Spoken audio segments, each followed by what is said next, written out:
यं ब्रह्मा वरुणेन्द्र रुद्रमरुतस्तुन्वन्ति दिव्यैस्तवैः वेदैः साङ्गपदक्रमोपनिषदैः गायन्त्र्यं सामगाः ध्यानावस्थिततद्गतेन मनसा पश्यन्ति यं योगिनः यशान्तं न विदुःसुरासुरगणाः देवाय तस्मै नमः.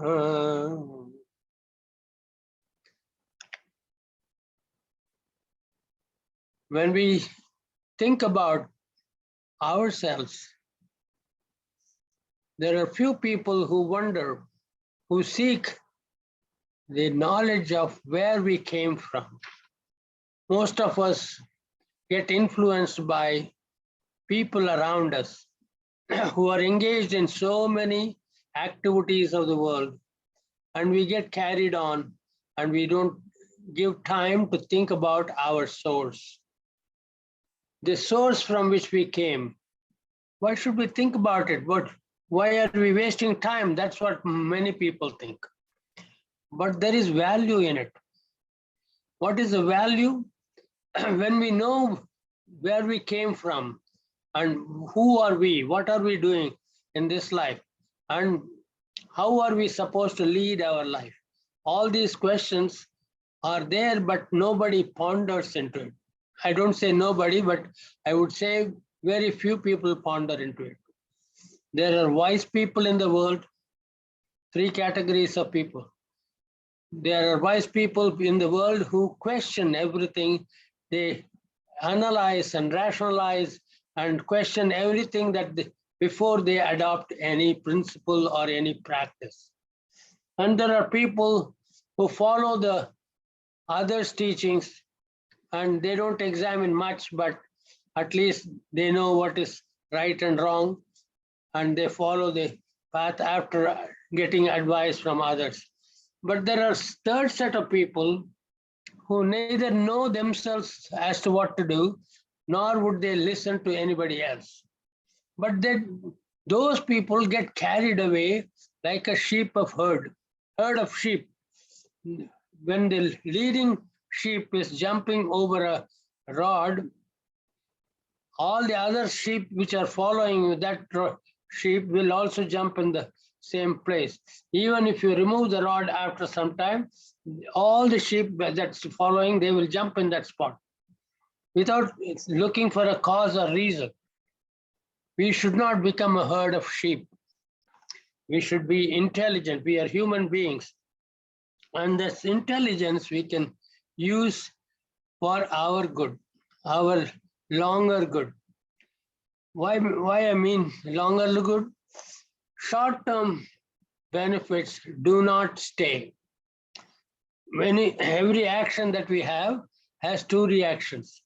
And the immediate reaction is what attracts people. But there is a secret behind everything. Things we see and things we perceive, things we hear, things we smell, all those things which we get in contact with in this world, they give us an idea. And we think that is the truth. But later on, we come to know that there is another truth which is totally opposite to what we have seen, and that is the truth.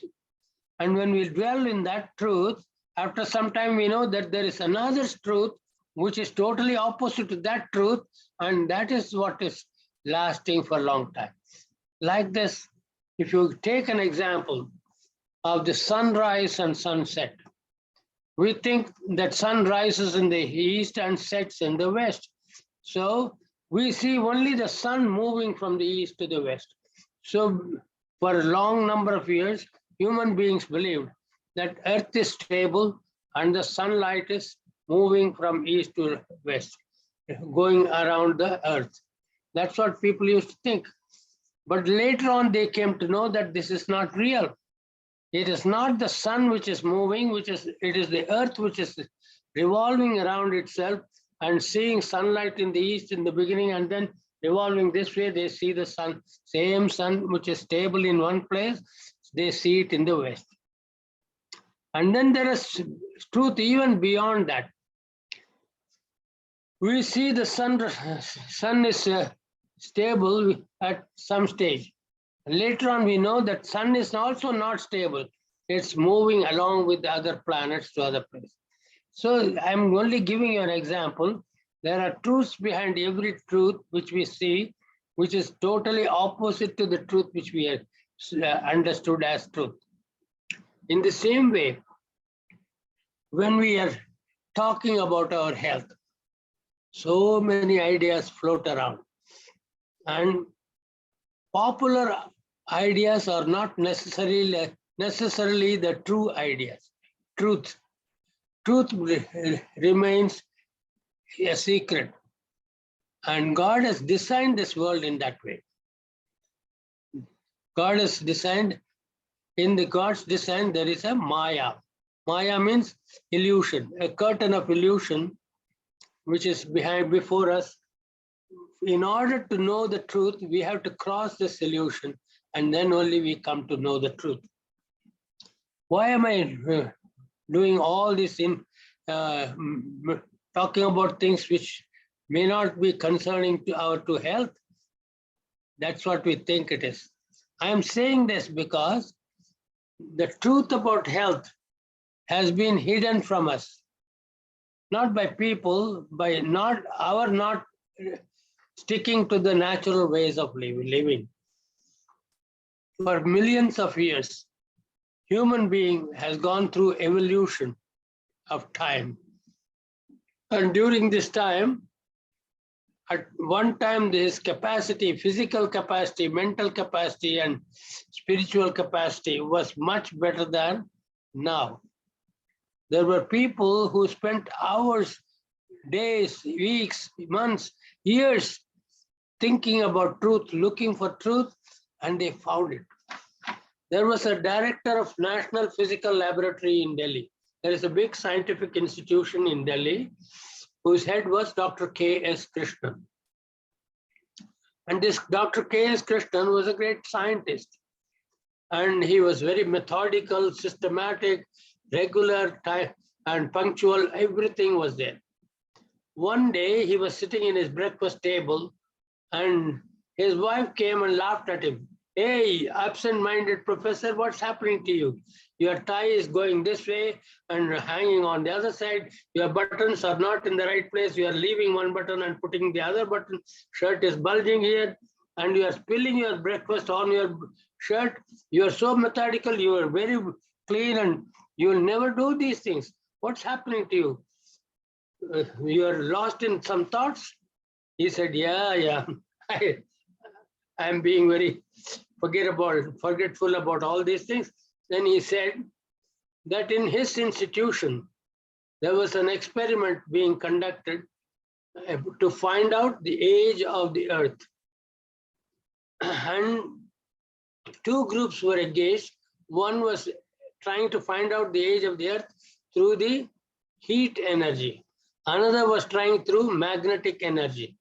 So they have methods. I don't want to discuss about their methods, but eventually when they finished the experiment and brought the results, their numbers were different. The numbers from one group was different from the other. So much different. So he didn't know which is the right one, which is the wrong one. So he was trying to calculate the methods they adopted and where could they have gone wrong. He was thinking about that. Night also he didn't sleep properly and he was working on that. In the morning he was absent-minded because he was thinking about the problem. And his wife said, let us see what was the experiment all about. He said, we were trying to find the age of the earth. And how much time did you take for this experiment? He says about 1.5 years. We now completed the experiment. We got the results. We have got one result here, one result here. I don't know which is right. She took the calculator out of him and she went into the kitchen, came back in 2 minutes flat and with a number. He says, here it is. She says, here it is. And when he saw that number, it was matching with the other one group of experiment, one group of result. And he was so amazed. We were taking 1.5 years to find the age of the earth, and you didn't even look at this paper, and you went into the kitchen and came out with a number which is matching with one group. How did you do that? She laughed and laughed. She said, I didn't do anything. I only referred to the Panchang, Indian calendar. The Indian calendar has already calculated the age of the earth, and it already knows how to calculate the exact movement when there is a solar eclipse, when there is a lunar eclipse, and it will predict as to which place on the earth you can watch the lunar eclipse or solar eclipse. To this second, nowadays the Department of they have to take very complicated machineries to find out the time of eclipse and all that. We don't have to do that. We just have to refer to the Panchang. How did they know it? Even today, those informations are available, and there are people who calculate that and give the prediction. There was a time when there was a tsunami in India. 3 months before the tsunami, that year's calendar was already published, the Panchanga. In that Panchanga, they had shown exact time as to a description of the tsunami. 680 yojanas east of India, there will be a crack in the ground under the sea, and huge amount of water will go down into the pit, and due to this, there will be a raise of water even about 200 feet on both sides of the ocean. And because of this raise of water and flashing it down, there will be loss of properties, loss of lives. All those things have been predicted in the calendar. How did it know? Exact description of tsunami. The USA was telling India that we can give you, for $1 million, we can give you a machine which will detect tsunami. They didn't have to spend any money. They just have to buy 2 pence worth of calendar, Indian calendar, and refer to it, and it's there forecasting whatever is going to come much later in the year. So our science, Vedic science, is very rich in these technologies. When it can do all these intricate things, don't you think they have enough information about maintaining our health? Absolutely.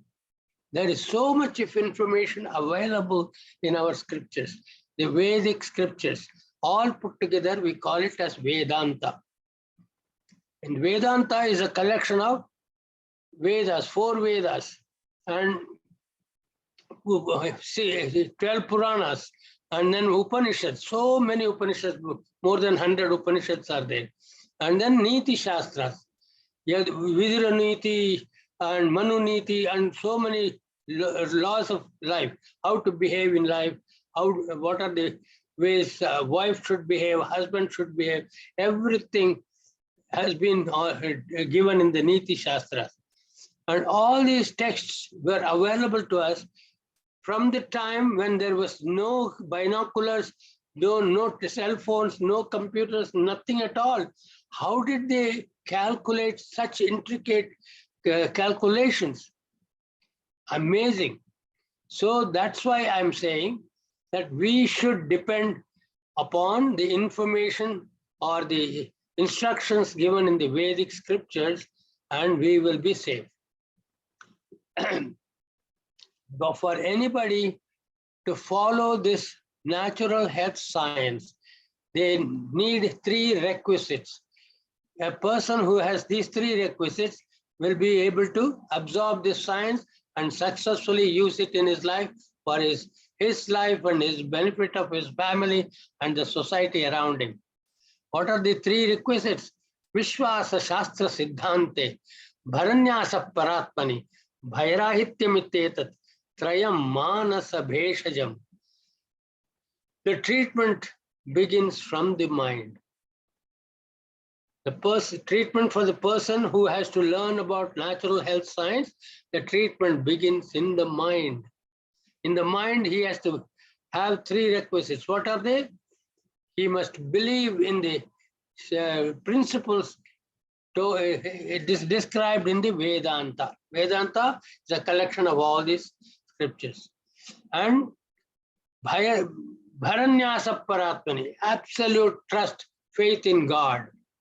And third requisite is Bhairahitya, absolutely absence of fear. He must not have any fear, doubt, or anything for learning this.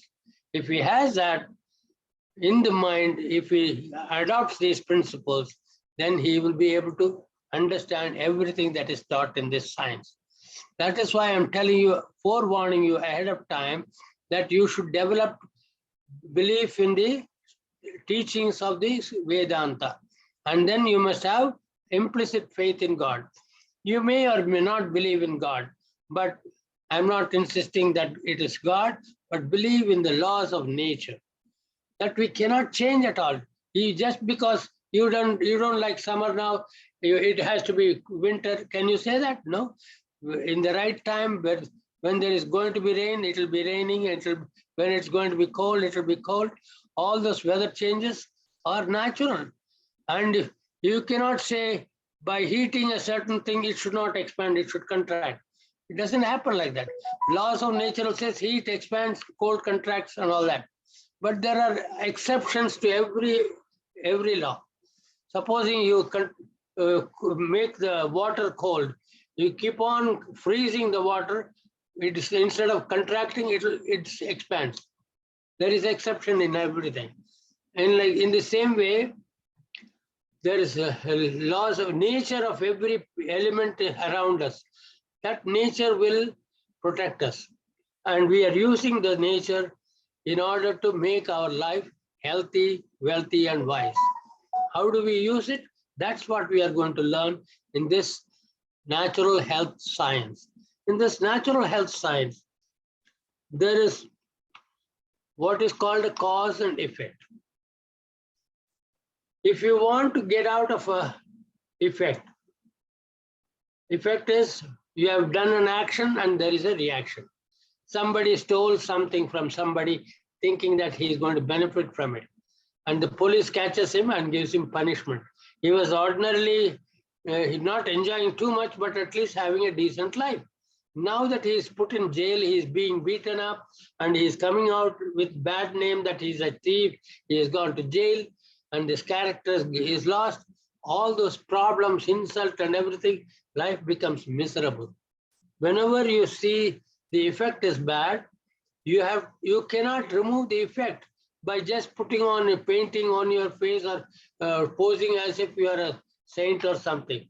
Only thing that you have to do is get out of this habit of stealing or telling lies or doing wrong things. That's the only way.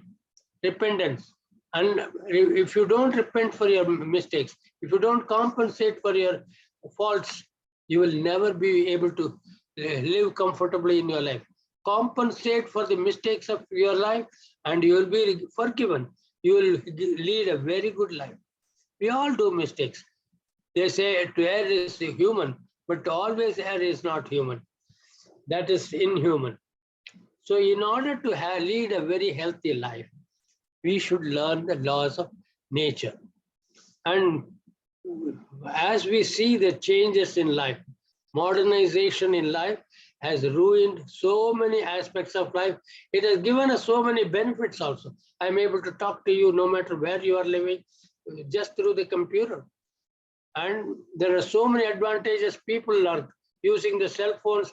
Some fellow in a small village in India is talking to somebody in USA, some big country, big cities.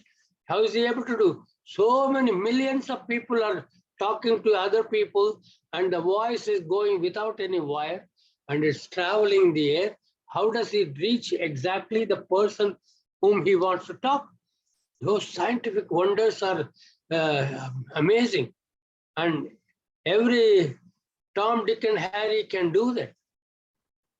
And when I visited the Smithsonian Museum in Washington, D.C., I saw a glass tower.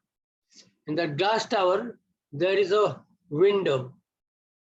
And throughout the glass tower, there were resistors, maybe 10,000 resistors in the glass tower, and one chip, small chip in the glass window.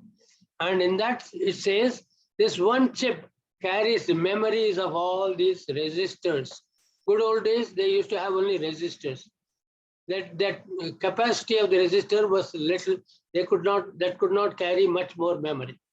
But nowadays, they have got chips so small that even a cell phone can carry gigabytes of memory. Look at that.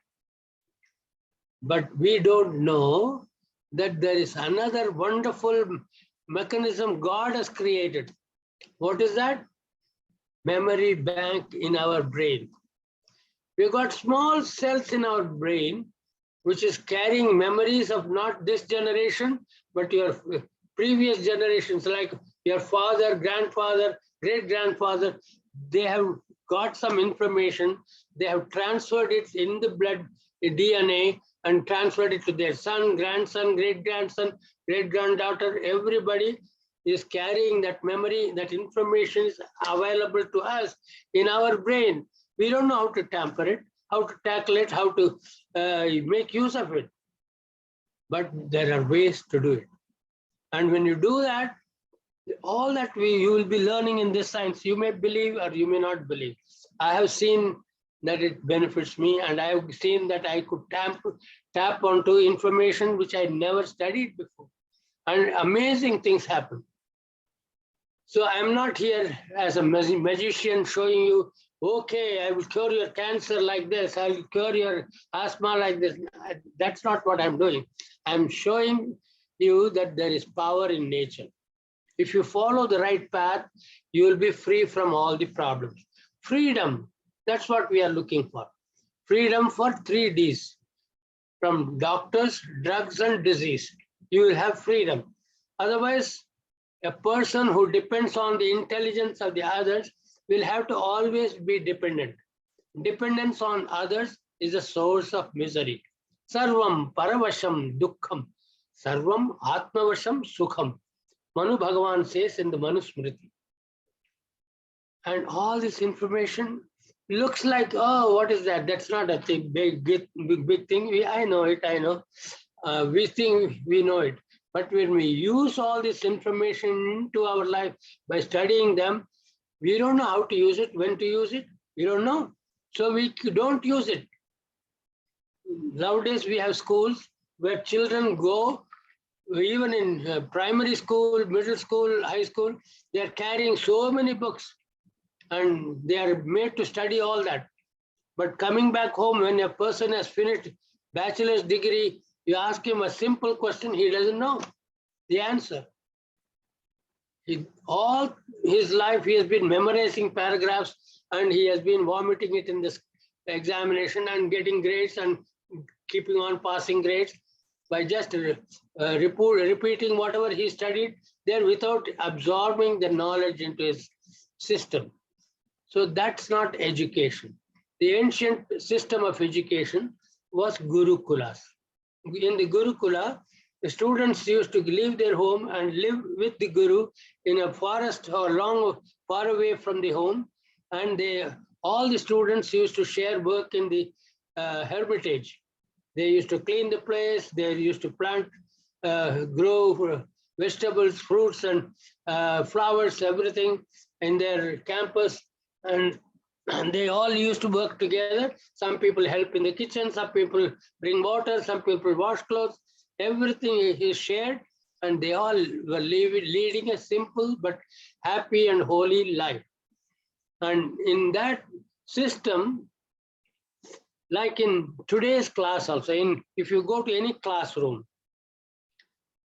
whether it is primary school, high school, or middle school, anywhere, in every classroom, there are 2 kids who are popular, who are famous.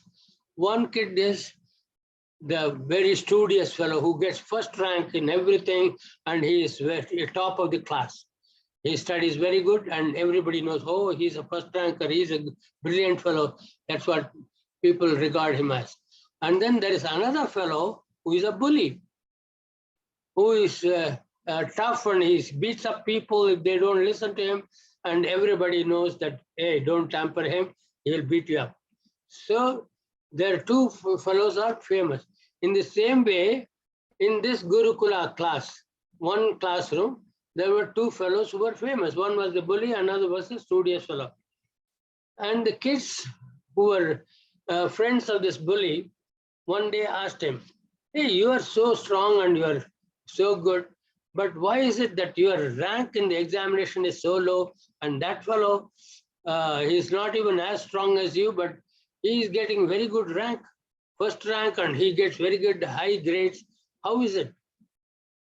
Are you, we know that you are not an idiot, you are very smart, but how is it that you don't get good grades?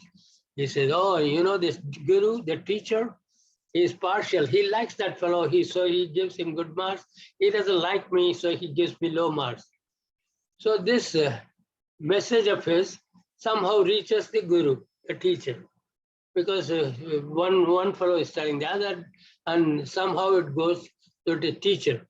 The teacher wants to remove this doubt from his mind that he is being partial to one fellow. So he calls this fellow and the studious fellow, both of them. He takes them to a place where there are two huts of the same size. And then he says, this hut is yours, this hut is yours. By the evening, 4 o'clock, I will be coming to you. And this is your 10 rupees, this is your 10 rupees. And you spend this 10 rupees in a manner that you can fill this room beautifully, very well. And the person who fills the room very well will be considered the winner or the smart fellow. So he gives them and goes away. And now this bully says, today I will show him who is smart. So he goes to the market with 10 rupees in his packet and finds out the price of grains and so many different things in the market, furniture, all this and that, so many things in the market. He goes and finds out the price and what can fill the room. He finds out for 10 rupees, whatever he buys, it cannot occupy even a small space in the room. Forget about filling the entire room 8 by 10. That's very difficult. He keeps on going, and in one place, he finds a fellow selling farmyard manure, compost manure. He has got huge heaps of manure, and he says, 1 rupee for one cart load full of, one cart is bullock cart, a big cart by maybe 6 feet by 2 feet, 6 feet by 3 feet, that big cartload of manure. He says for 1 rupee. He goes and asks him, can you fill up my room 8 by 10 with 10 rupees? He says, oh yes, sure. I will fill it for 9 rupees. And he takes cartloads and cartloads. He goes on filling up, and he filled the entire room. And with great difficulty, they closed the door and tied a rope around it. Now this student is very satisfied that he did a wonderful job, and he is the winner. By 4 o'clock, by 3 o'clock, he sees the other student. He is not even gone from his hut. He is still reading a book. And about 3:15, that fellow goes to the market with a bag, just a bag. And he comes back with loaded bag. The 2 bags are full. And he goes into the room. Now this fellow, the bully says, oh, he is definitely lost. He has only 2 bags, whereas I filled the room, every inch of the room, and I am the winner. So when the guru comes, he calls him first, come and see my room, come and see my room. So when he opens the door, all the farmyard manure is falling out, then guru steps back. Oh, what is this? He says, this is a wonderful thing. If you put it in the garden, and all the trees, plants grow very well. This is a compost manure. It's a farmyard manure. So, oh, okay. He says, give me my reward. I'm the winner. See, I didn't even leave 1 inch. He says, okay, let's go and see him if he has filled it better. he wants to say, no, he didn't do anything, but he keeps quiet because he is not supposed to look at the other fellow. So when they both go into that room, that hut, this fellow invites them both with respect. They gives him one mat for each of them to sit there, and he himself has a mat, and he has got a altar where he has got a lamp and an incense and a picture of God and some flowers and in two bowls of something, 1 cup of water and spoon, and he has got puffed rice mixed with brown rice, brown sugar. That he has got that one and some few fruits, bananas, and he makes them sit and he sings uh, songs in praise of God, and he sings and asks them also to join this bhajan. And when they all sing together and then meditate and then offer the food to God, and after offering the food to God, he shares that with his friends, his friend and his teacher. The teacher eats the prasadam and he says, wow, wonderful, wonderful. You have done a wonderful job. So the other fellow, bully, says, I knew that, I knew it. You are partial, you like him and you don't like me. So you are praising him. He didn't fill the room at all and you are praising him. And he was trying to run away and the Guru caught him by hand. He says, sit down, I will explain to you. And he said, what are you to explain? Nothing. He says, what did you fill your room with? He said, farmyard manure. Is that something that has to be put into the room? You said to fill the room. I filled the room. So is that something to be put in a room? That place for the farmyard manure is in the farm. And what did he fill the room with? No, nothing. He didn't fill anything. He said, watch. Look at the lamp that he has lit. The light of the lamp is spread all over the room. There is light. And look at the incense. The smell from the fragrance from the incense is also spreading all over the room. And look at the flowers. Flowers also offer fragrance and beauty to the eyes. It pleases the eyes and it gives you good fragrance. The flowers also add to the beauty of the room. And then look at the what you call songs he sang. It filled my heart. It filled your heart. You were also singing with joy. Singing with joy. Oh, you are a good singer. I saw it now. And he also gave us some prasadam, some offerings of God. He offered it to God and gave it to us with good heart. And we ate it, and every morsel of that food is going to be converted into blood, and that blood is going to circulate all over our body. Our body is filled, our mind is filled with joy, and the room is filled with light and fragrance. And he filled every place, nook and corner, with beautiful things, and we are also in the room. That is what is filling up beautifully. There are subtle things and there are gross things. You try to fill it with gross things, and he tried to fill it with subtle things which allowed even our entry into the room. Now you tell me who is the winner, who filled the room beautifully. Then that boy understood, I am sorry, he fell at the feet of the Guru, and he says, you are intelligent, but from now onwards, listen to the lectures and understand fully, and you will be successful. So that's the same lesson we have to learn. We think a person is getting weak, he should be having plenty of milk or nuts or something, protein, fat, and all those things to make himself strong. Those are ideas that we have. In Pune, there is an institute called Kelkar Health Solutions. It used to be called Kelkar Fitness Center. In that Kelkar Fitness Center, there is a story which is unforgettable. That story is that in Maharashtra, there was a state competition for fitness. Many fitness institutions around Maharashtra, they send their students to compete in the competition. Whoever is the winner, there are different kinds of races and competition, and whoever is winning in each competition is given an award. And this Kelkar, owner of the Kelkar institution, and another friend of his, they both used to attend classes conducted by my uncle Kameshwara Sharma.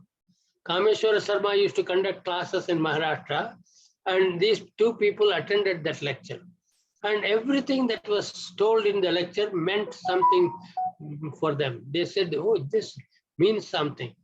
So the popular concept of having a lot of food to get more energy is totally opposite to what they learned in this class. So according to this, they wanted to experiment on their students. So they collected their students and told them this is going to be a secret camp for 1 month. After 1 month, we are all going to the competition. And in the competition, we are going to exhibit our strength. I am in a conference. And in the competition, we are going to exhibit our skill and strength. So the program that we are going to adopt is going to be a secret. And in the secret should not be revealed for outsiders. So what is the secret?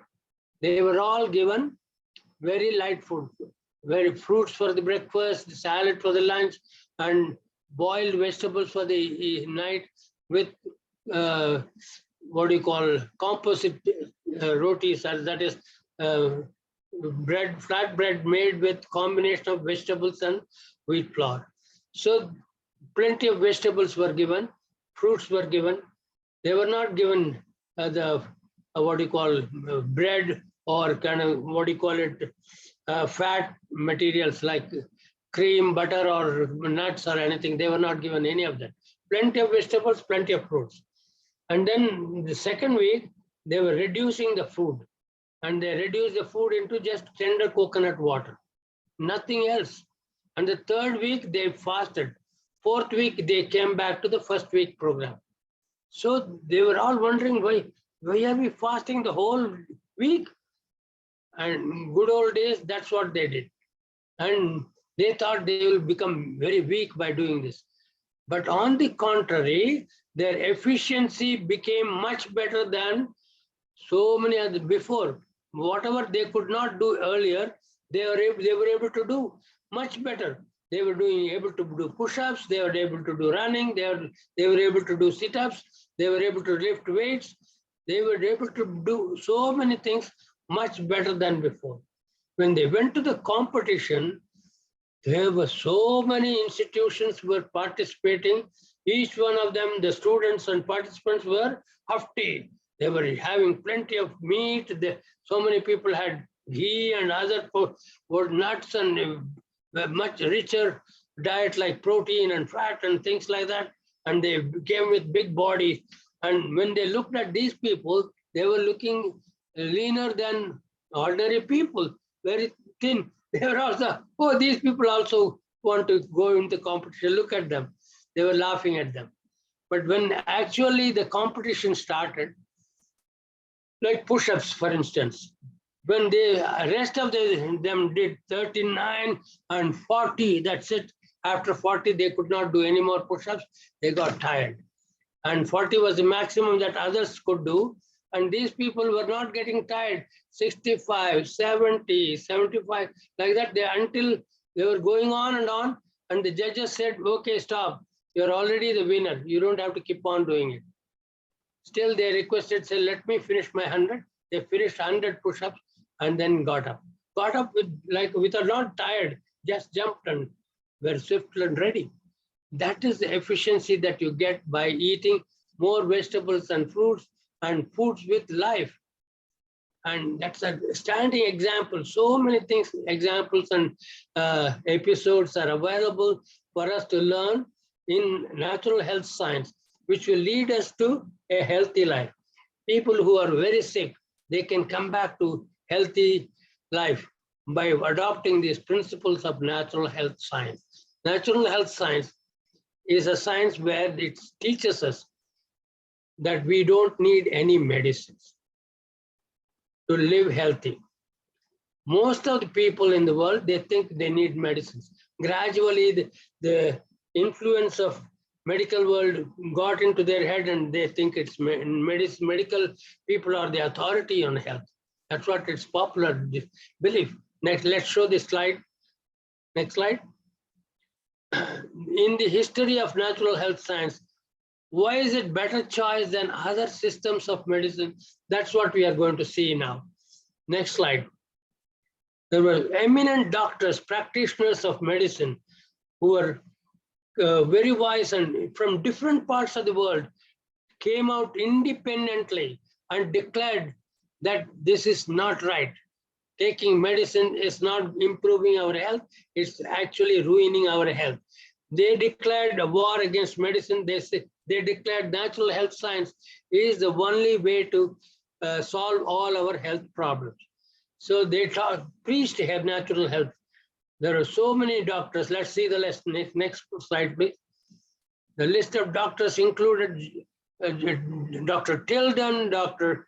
Isaac Jennings, Dr. Henry Lindler, and so many people from different parts of the world. They came and they showed their experience. There is Sylvester Graham, Arnold Ehret, Russell Troll. Oh my God, each one of them has contributed so much into the science of natural health. Arnold Ehret actually introduced no breakfast plan. People are thinking that in the morning you must have a heavy breakfast, and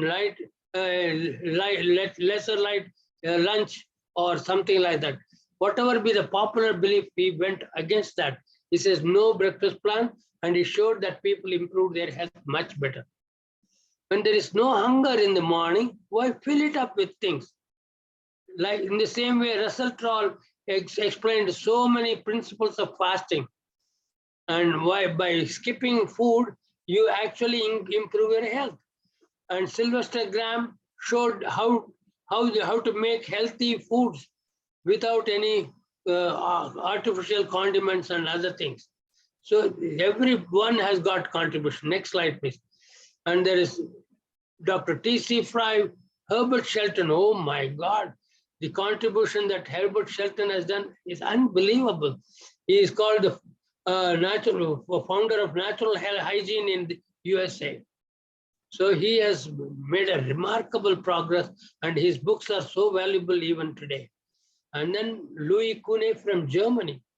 He was an independent thinker, and his books on new science of healing was read by millions of people. And one of them was my grandfather. Next slide, please.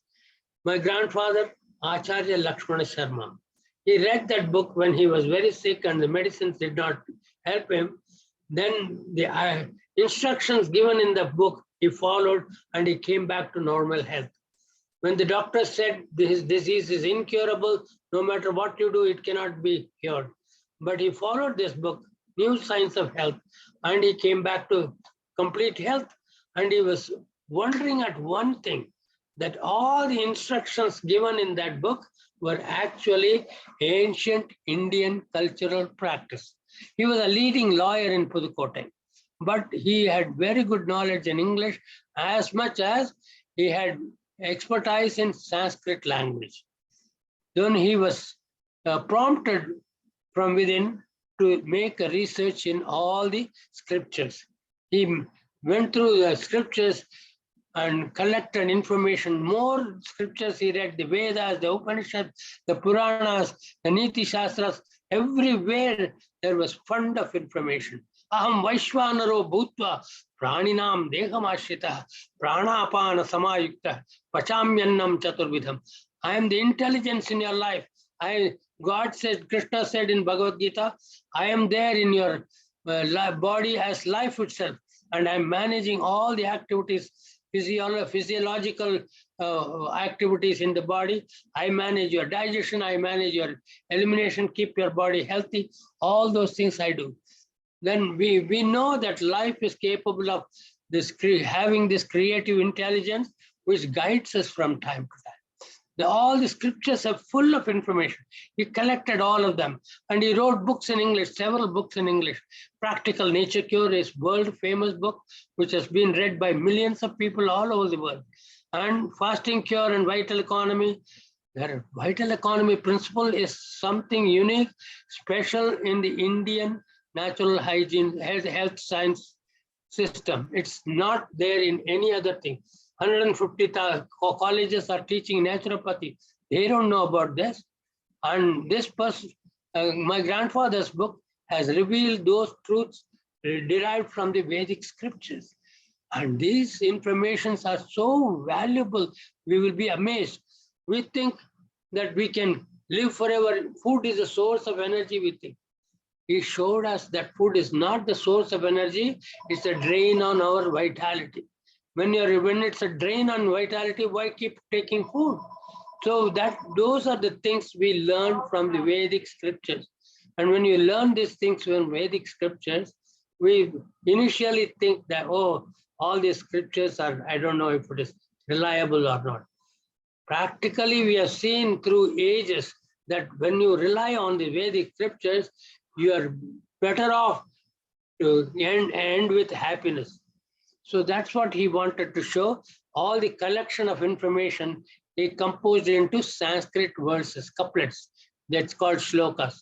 And these couplets were 1500 verses on different topics. And that compendium, magnum opus book is the basis of all these teachings of natural health science. And in those verses, he says, Yathotpakti Shariranam Vedanteshu Pratishtitah Jivano Api Chikitsayam Anushtana Kramastatha. How this body has been made has been explained in the Vedanta. And if you follow the same order of creation, first, God created space, from space came air, from air came sunlight, from sunlight came water, from water came earth. All this order of creation is given. The same order of creation is also very, very important as in the order of priority in healing the sick and maintaining health, improving health.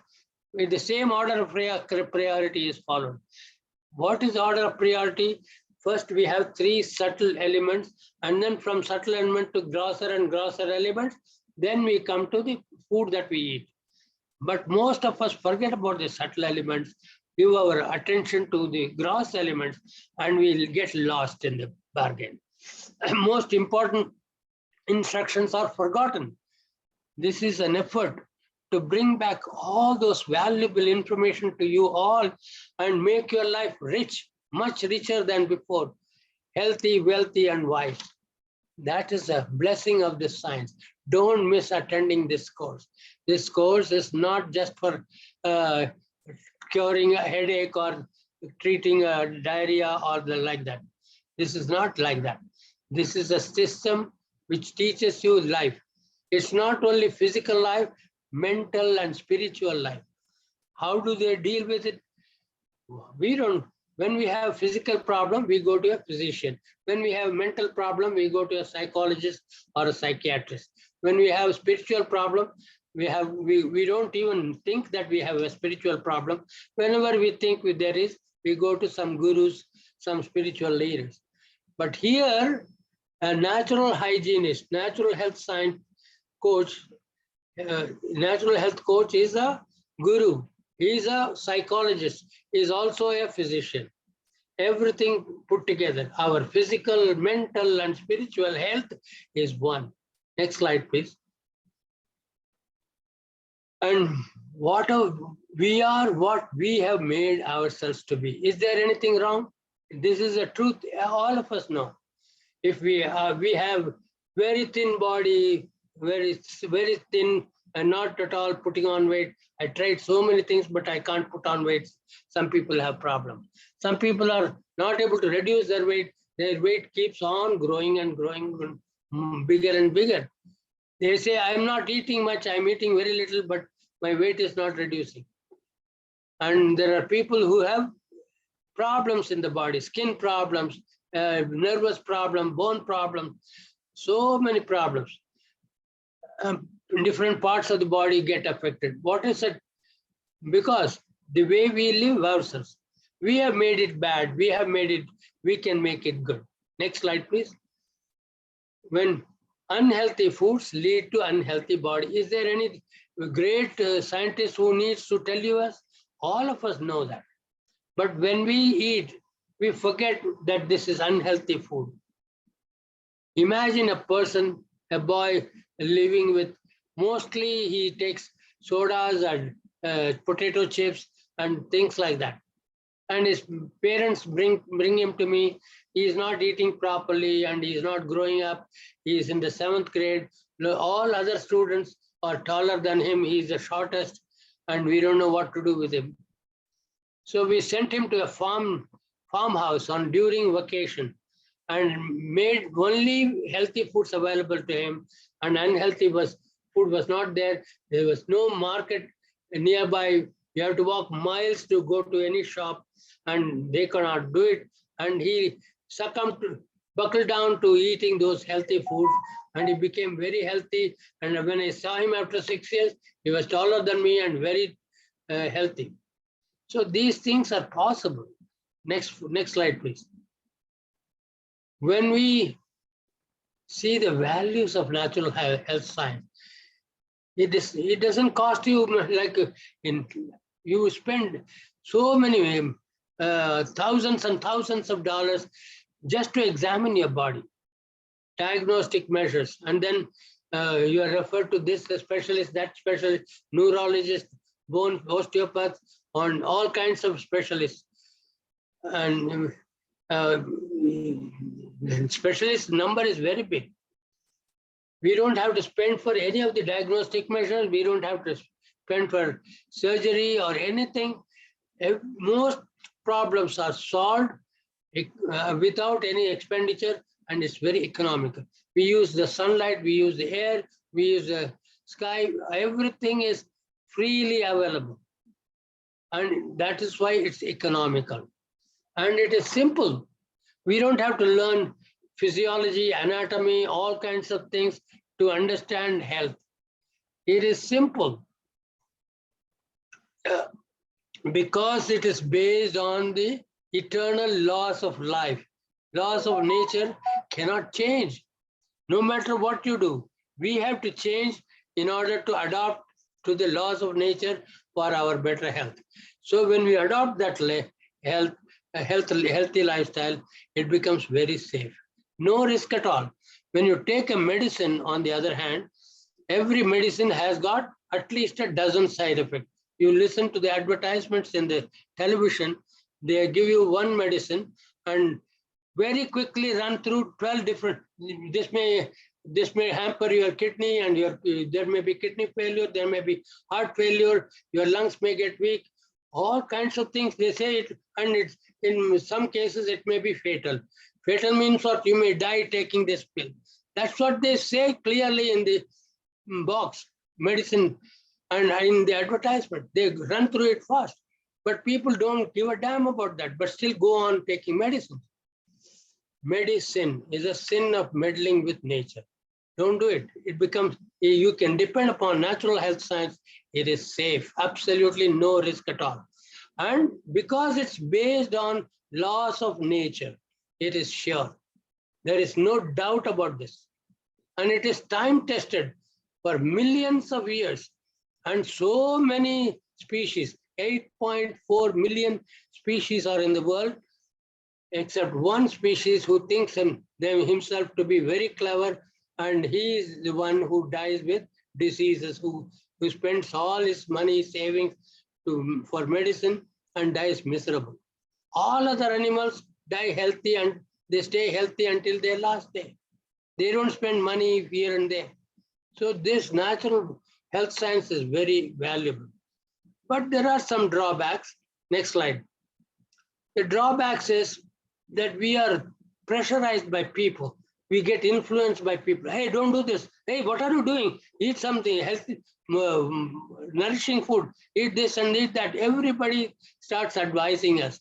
Whether they know it or not, advisors are so many. And we see people enjoying big burgers and all kinds of food. Many people get tempted about all these things and end up eating wrong. And it's not easy because so many difficulties are there to face it. Even in your own family, there will be people who are not following, who will not be willing to follow, and pressure is so much that we are not able to follow. Too much commercial influences about eat this, eat that, wear this, buy this, all kinds of advertisement we get carried on. And there is, in the scientific world, in the medical world, they have research papers, the cancer research and diabetes research, so many research papers are there. What the end result is, I don't know, but we don't have any research paper. We need research papers to stand and face this world and show them that this is true. We need that. People don't understand or take truth just for your saying. Then everything is the point of perception. All the problems in life is because of our point of perception. Cause of all problems, Aurobindo said, cause of all our problems is the point of perception, the way we look at life. Next slide, please. Health comes to us from healthy lifestyle.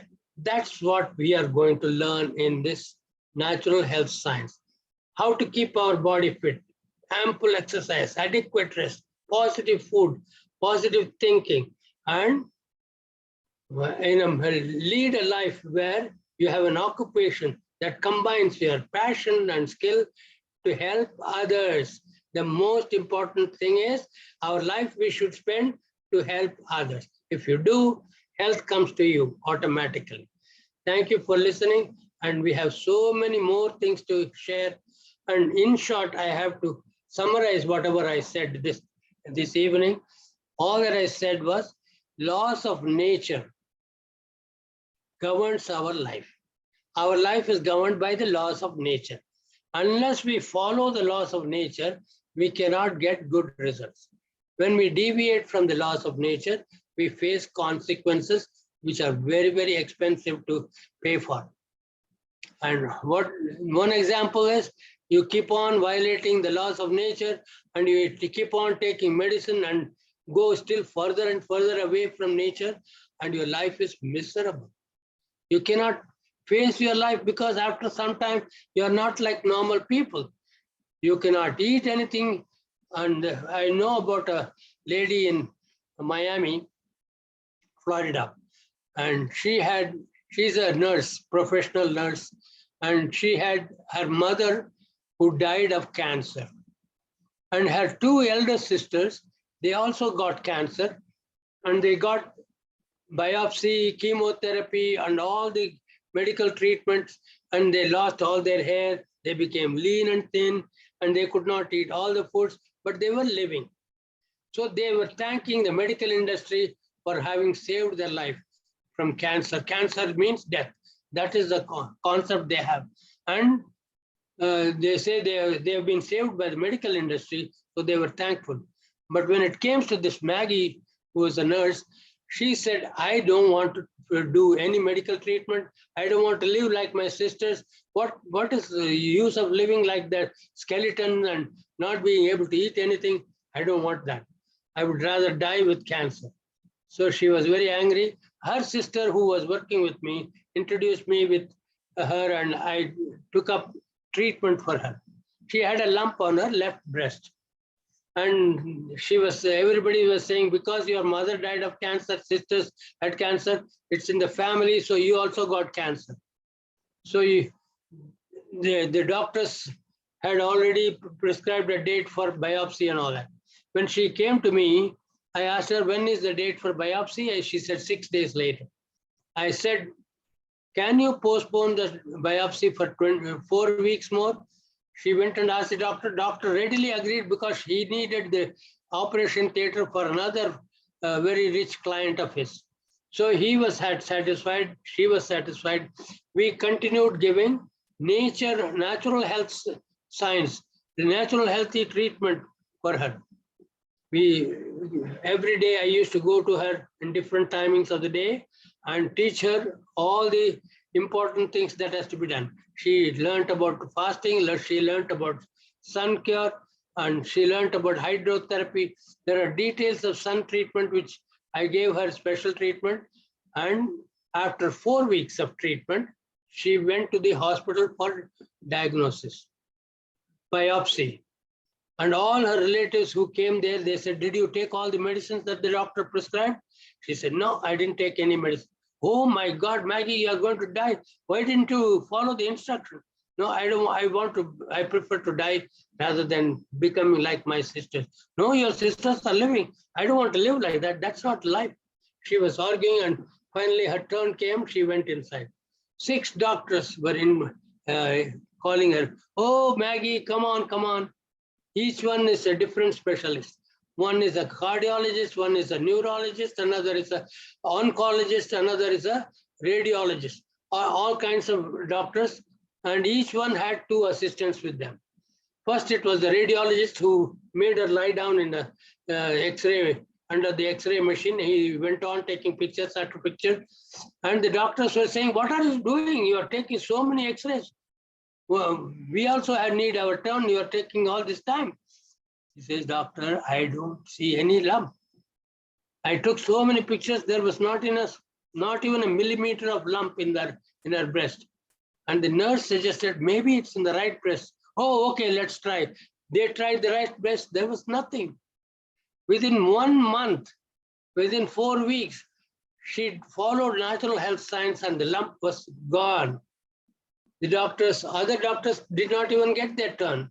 They said, Maggie, you don't have any lump, you can go. When she came out, all the relatives were sad and saying, what's going to happen to Maggie?